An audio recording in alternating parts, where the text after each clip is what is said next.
ঘৰটোৰ সন্মুখ চোতালখনতে যিহেতু ছাগলী বন্ধা হয় সেইকাৰণে চোতালখনৰ পৰিৱেশ এনেকুৱা ধৰণৰ হৈ থাকে আৰু আমাৰ তাত আহিলে অকণমান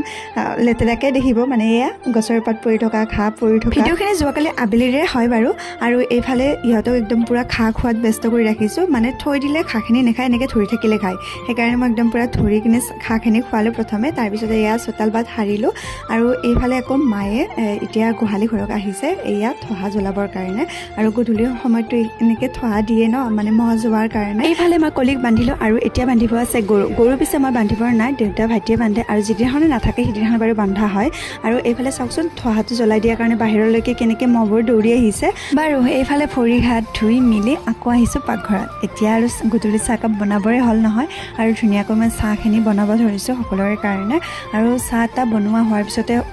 প্ৰত্যেককে দিয়া হ'ল আৰু এতিয়া মই খাব ধৰিছোঁ চাহকাপ খাই মিলি আৰু এটা মোৰ কাম আছে মানে পৰহিতে যে এই চাদৰখনৰ মানে পতি লগাব ধৰিছিলোঁ 9:30 বজাত অকণমান চিলাওঁতে কাৰেণ্টটো গুচি গৈছে আৰু যি গুচি গৈছে আজিৰ দিনৰ